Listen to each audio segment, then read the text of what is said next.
Develop a growth ecosystem. Doesn't that sound cool? Yeah, it makes me feel like I'm in science class again.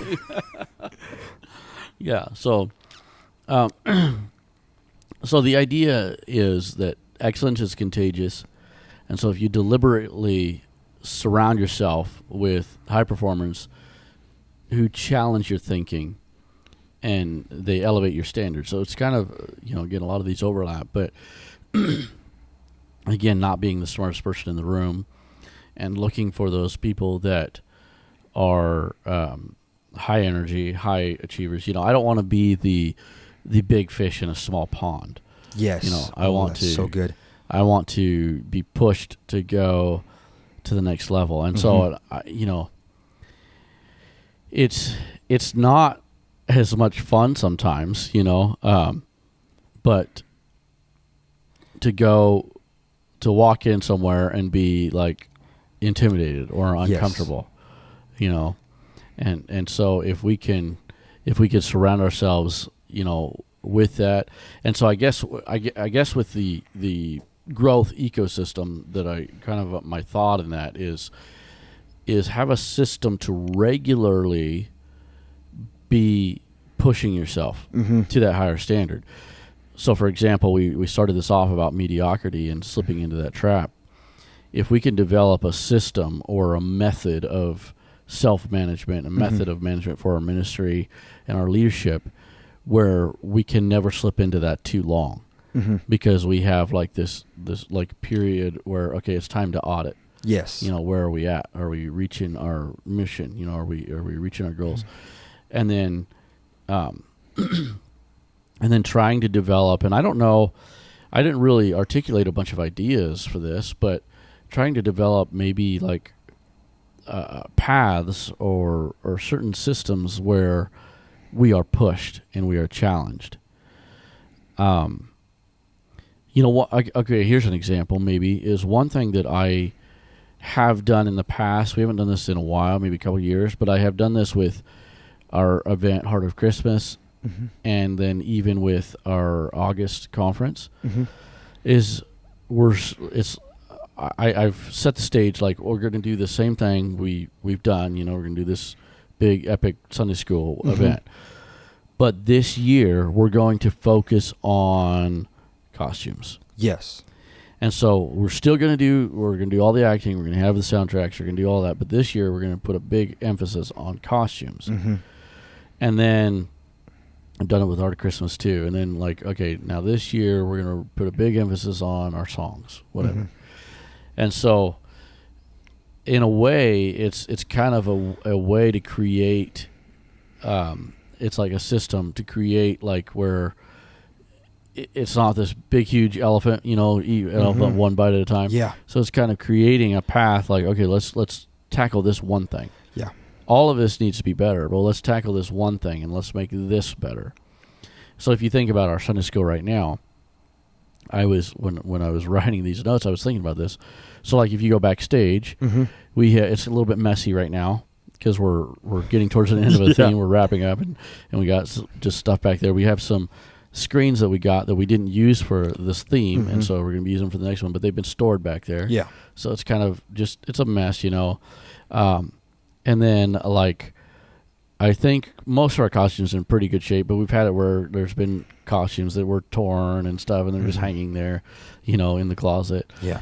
And then like what's something else? I think I got it fixed, but we were having trouble with the backstage screen where it wasn't connecting, so you had to look at the iPad instead of the big screen, for the timer and stuff.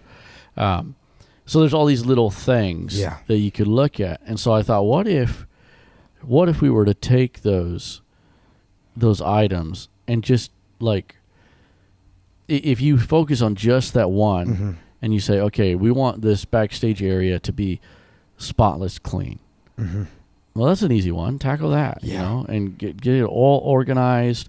Let's build a shelf here. Let's, put some drawers in or whatever, and let's reorganize this and just clean it. Yeah. Spick and span.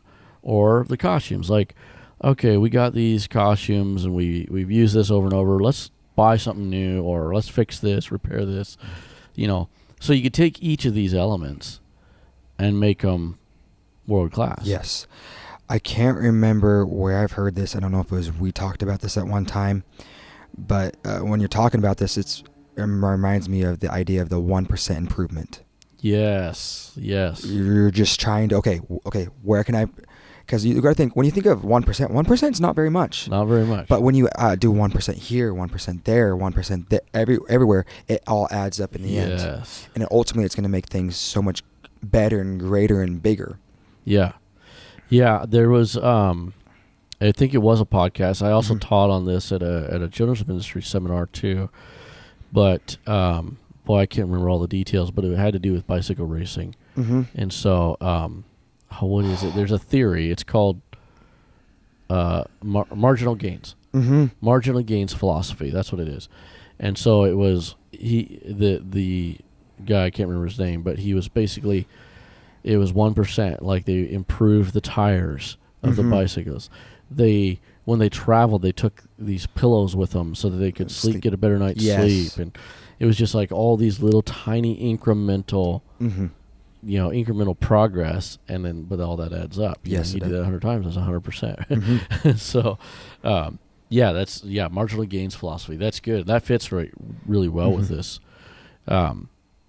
And so if you actively seek out training resources and development opportunities, so this is something I think I do fairly well at because I love to read, and so I'm constantly reading. But if we can have that just as a part of our ecosystem, as part of, this is just who we are. We're always seeking out training. We're always seeking out books or articles or whatever. We're just podcasts, like Kidman Backstage.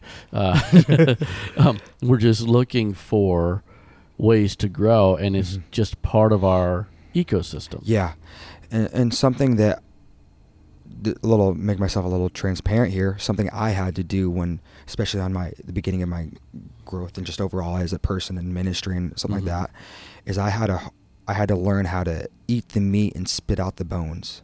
Yes, and it's something that I feel like I've finally overcome it. But just take everything you can glean and it's like they even talk about this in different leadership classes and everything. Glean all their amazing benefits and just leave their bad habits alone. Yeah. Move on. Take all the good, leave the bad. Take all the good, leave the bad. Yeah, and so when you say that, you're referring to sometimes there's things that are not our doctrine. Yes, not our doctrine, or especially things that will go against biblical teachings. But there's other things that are absolutely amazing concepts that we could use and that can benefit us. Yeah, I agree. I take a lot of things from even the business world, where it's all about, the bottom line and money and that kind of thing. And so, but there's a lot of values there in this subject, even in becoming world class. There's a lot of values there that we can implement and apply to the church and to our kids ministry. Absolutely.